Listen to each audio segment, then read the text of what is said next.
So until this one thing is done, everything else is a distraction. In this episode, we're going to be diving into some things that you can do to avoid distractions and keep focused on your most important tasks.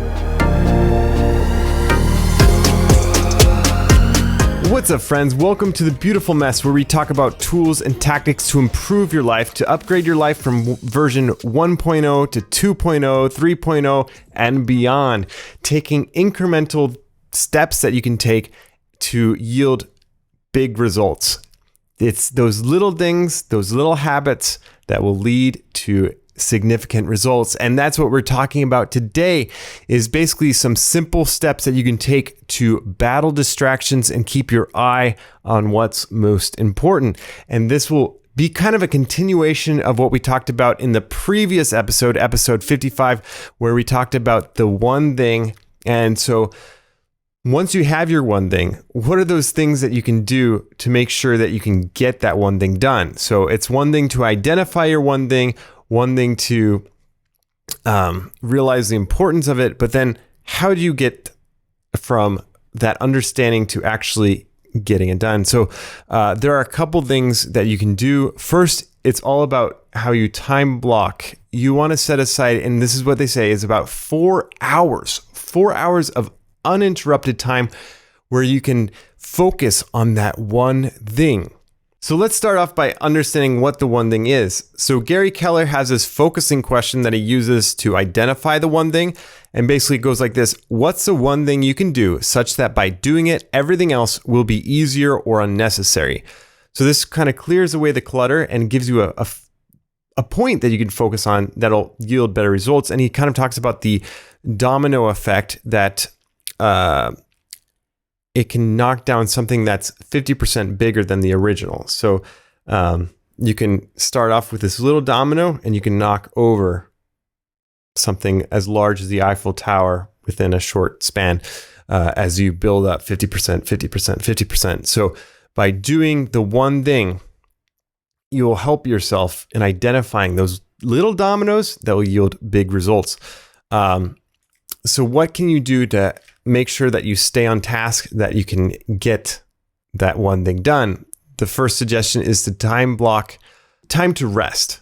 Because like if you're just going, and you don't have time to rest and recharge, then you're likely to burn out. So make sure you time block that off first. That means schedule in things like your vacation time. Schedule out your time to rest on a weekly basis that maybe you don't even have anything blocked off. It's just recharge time Then make sure that you time block your one thing. And then they say that it's important to block off 4 hours at least. And this kind of goes back to the 10,000 hours idea. So if you can have that block of 4 hours times 5, it'll help you reach that 10,000 hours of mastery and skill much faster than if you just merely have a less organized way of doing it. Another important thing to time block is your planning time. When you're going to sit down, kind of reevaluate where you are, where you want to go, reflect on your annual plan. So like you have different levels of planning. You have your annual planning where you look at the entire year and kind of block off those big chunks of time, whether that's going on vacation or working on a particular project. It's important to look at it from a bird's eye view so that you can see where your someday goals are, your 5-year goals, your 1-year goal, and then that way you can break it down to doable actions. So you take that year-long goal, break it down into months, to weeks, into days, so it all makes sense. And then, they suggest blocking an hour each week to review your monthly and yearly goals. And you want to be intentional about blocking out your week so that when the next week rolls around, you're not like, oh, what should I be doing? It's like, no, I know exactly what I need to get done now. And so it's super important that you have that mindset. So let me share the 4 proven ways to battle distractions and keep your eye on the one thing. So this is from the book. The first thing is build a bunker. So basically find a place that you can get out of the path of interruption and disruption. Get a do not disturb sign, get shades. If you work in an office where people can see you easily and you kind of got that fishbowl effect going on, get some shades so that when you need to focus, you can pull the shades down and get to work and not have someone just like pop into your office. Another idea is just go elsewhere, find like a coffee shop or someplace where you can focus. And they gave the example of Ernest Hemingway.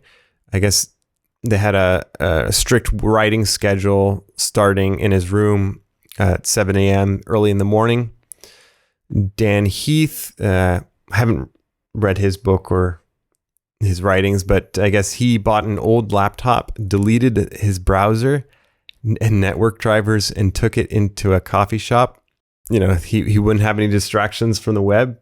Sometimes it's funny how old technology can sometimes be better than new technology if it helps you get more done. So basically alternatively, you can just find a vacant room and close the door. Store provisions. And this is not like a end of the world kind of mentality. It's just make sure that you have your supplies, materials, snacks, and beverages that you need on hand, and leave the bunker only for bathroom breaks so that you can focus on what is important. Number 3, sweep for mines. Turn off your phone. That's like a huge mine. If all of a sudden your phone goes off, you're bound to get distracted. Maybe not even by that original distraction, by the hundreds of other dings and notifications going off on your phone. Close your email, shut down internet browser so that you can focus on that one thing. And then number 4, enlist support.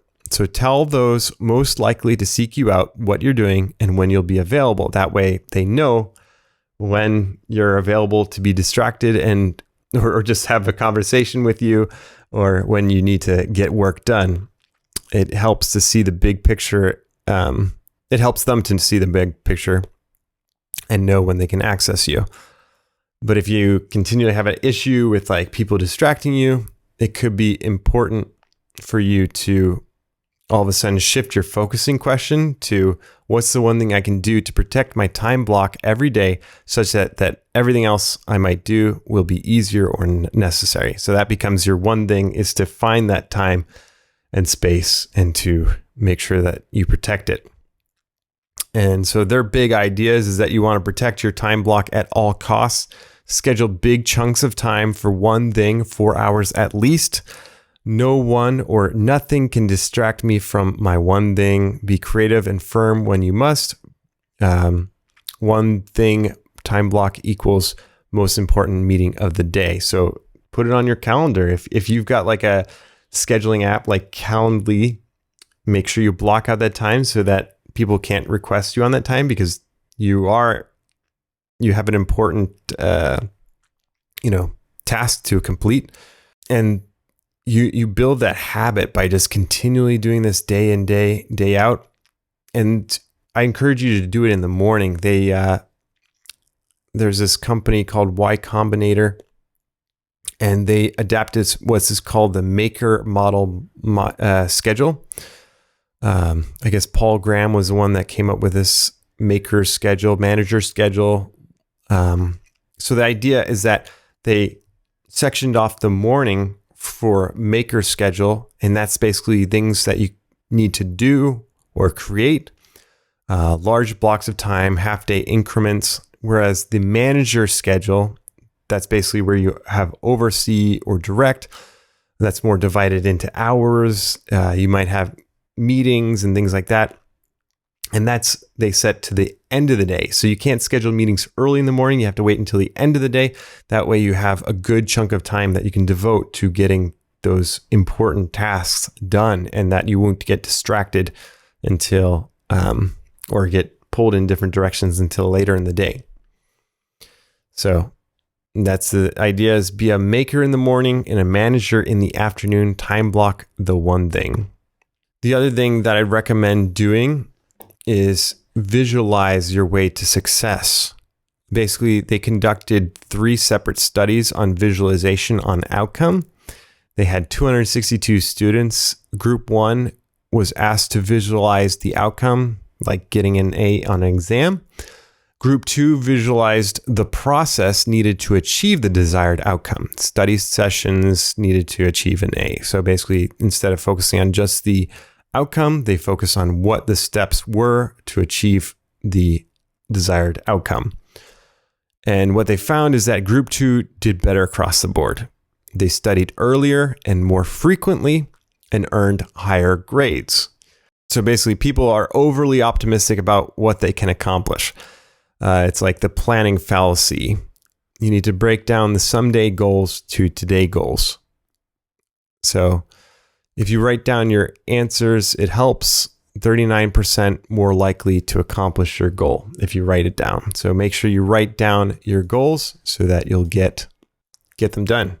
The other thing that you want to keep in mind are the 4 thieves of productivity they talk about in the book. The 4 thieves are these. 1, the inability to say no. When someone comes to you with a request and you say yes, yes, yes, what else are you saying no to? Because by saying yes to something, you're obviously saying no to something else, whether you know it or not. You might be saying no to something that's really important. So it's important for you to identify the one thing so that you'll know what you're saying no to later and not regret it in that moment. You know what's important to you. You know where you should be spending your time and energy, and you block that off first.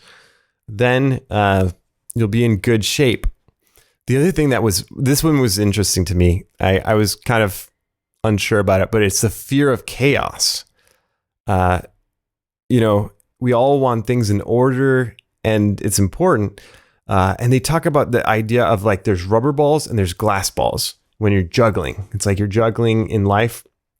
There are some things in life that can bounce back, whereas there are others that if you drop it, it'll break. And some of the glass ball examples that they had were like family relationships, where like if you neglect them, you're going to be in big trouble potentially. Like there's some things that you can't repair. Like if all of a sudden you devote all your time to work and you neglect your family, it might not bounce back. You never will get that time back to go to your kids' recital or to watch their games when they're, young. Whereas like if you can't make that time back later. So it's important to put in the time now. But going back to the fear of chaos is that like, as a result of focusing on your one thing, there will be some things that get a little bit out of order. And you have to be okay with that because you realize I'm focusing on what's important. Maybe you let something go for a little bit so that you can focus on the one thing and then shift focus a little bit if need be. But you have to be okay with a little bit of chaos, and that's life. The other thing, the thief number 4 is poor health habits. Are you staying healthy? Are you giving yourself enough sleep? Are you taking time to rest? Because if you don't, you're going to end up not getting as much done because you're not going to be as productive because you're not getting enough sleep. And sleep detriment has a long list of areas that it affects in your life. So make sure you get enough sleep, enough exercise. And the last one, thief, is that the environment doesn't support your goals. So you want to make sure that your environment supports your goals. Like if you want to be a YouTuber, you have to make sure that you have the means to do it or have the people around you that support you in that endeavor. So it's important. It's good to keep these things in mind as you think about your goals in life, what you want to accomplish, what is most important. I definitely found the one thing to be a good read. It kind of puts things in perspective and helps you identify some practical steps. Like I thought it was interesting knowing that you should be devoting about 4 hours to highly productive work. And I think that they share some very good tips. Obviously, tailor it to your situation. Maybe it doesn't necessarily fit your life right now. So you have to adapt it accordingly. But I think there are some good things that you can take away from this book.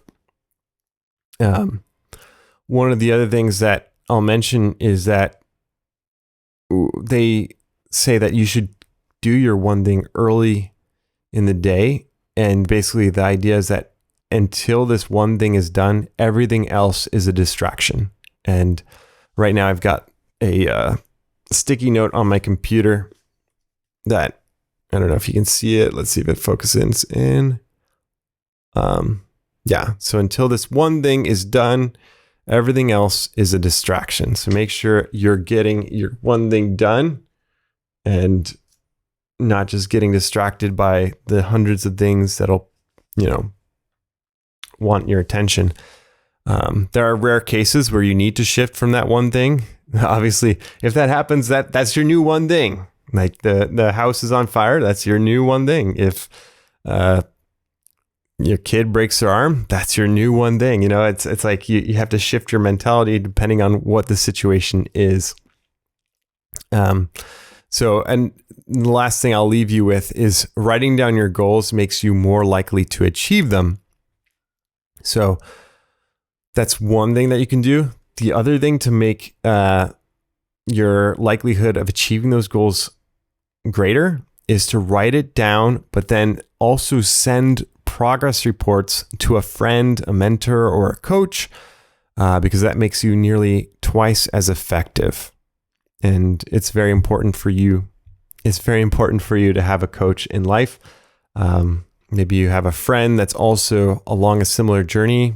Maybe you can schedule a weekly catch up where you both kind of give a report on how things are going, how you're progressing with your quarterly goals, and keep supporting each other in your endeavors. Build that community and friendship.